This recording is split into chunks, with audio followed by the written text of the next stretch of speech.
Pranjul Bhandari, Chief Economist, India and Indonesia with HSBC joins us. And Pranjul, good morning. Thank you for joining us. Can I say that from tomorrow's MPC meeting, the surprise will be that there will be no surprise? Everybody knows what's coming.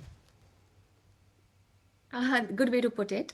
I think, the surprising and exciting monetary policies were the last few months where the central bank, changed stance, started cutting rates, and then between policy meetings gave a lot of liquidity in the form of OMO purchases, FX swaps.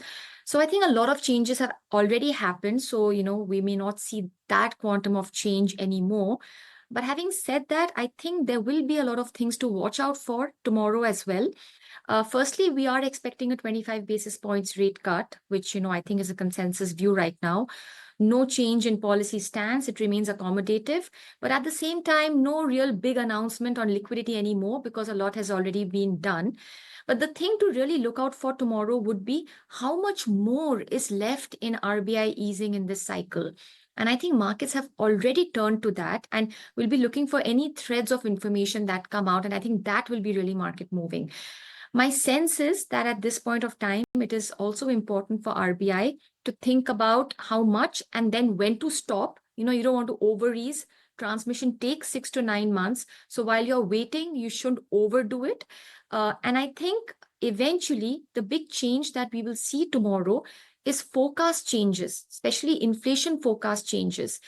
For this year, RBI had an inflation forecast of 4%. For next year, it was 4.3%.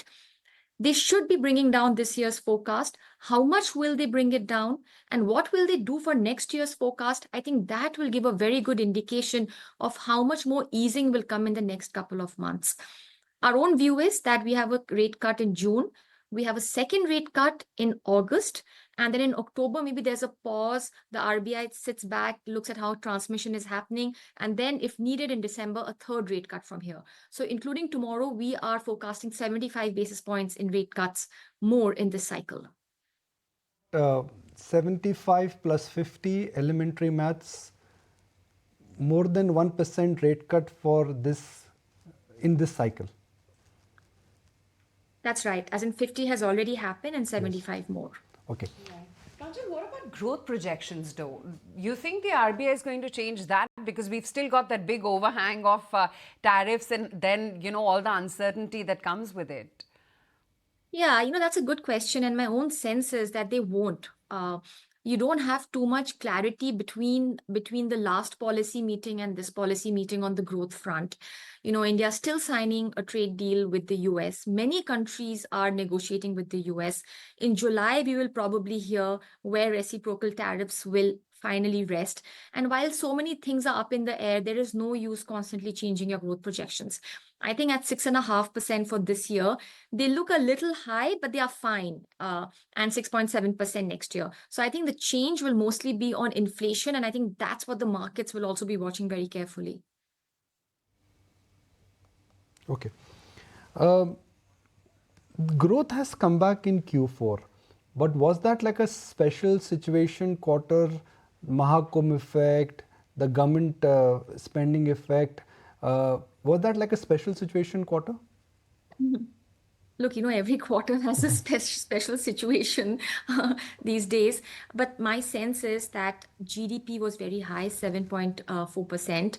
GVA, which I think better picks up, where activity is, was 6.8. I think that's more believable.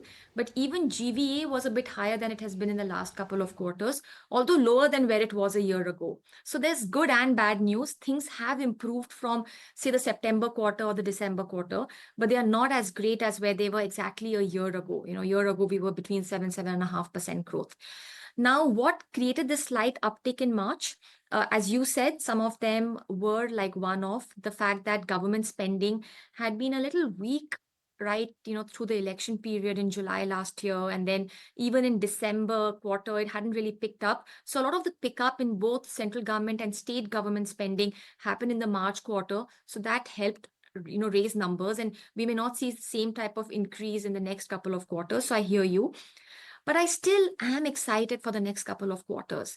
And I say this because I'm seeing a change which I was not seeing for the last 3-4 years, which is that after a long time, it seems to me that informal sector consumption growth could start picking up over the next couple of quarters. Informal sector credit growth, mass consumption growth, which is mass consumption, that had been a laggard in this entire growth cycle we saw in the last 3-4 years. The growth cycle was more on the back of formal sector consumption, crudely speaking, the rich people, and also investment. Mass consumption had been weak. But I think mass is now facing some positive momentum, coming a lot from falling inflation. When inflation falls, then real purchasing power increases. And when real purchasing power increases, then you go out and spend. It's the informal sector, every time they feel rich, they spend. In economist parlance, we call it that the marginal propensity to consume is, 1. So my sense is that they are starting to feel a little rich than they were in the past because inflation has come off. And I think their spending will help us over the next couple of quarters. So overall, I would say that, look, there is weakness around the world. Investment will probably be much weaker than we have seen in the last couple of years, but consumption could be pretty decent, particularly because of informal sector. It's a great point. So let me just add up the 3 high frequency data points which you track and the entire market tracks on a monthly basis, maybe more like with a magnifying glass. Jitna dekh sakte hain, dekho. One is the GST tax collection, which is impressive. Second is auto numbers, which are puffy duffy. And the third is the entire volume growth which we are getting from mass consumption, largely FMCG companies. They're not aligning together. GST is strong, auto is puffy duffy, and mass consumption is not picking up. Why is that? I mean, everything should be aligning towards one direction. Up or down doesn't matter, but they should align together. Yeah.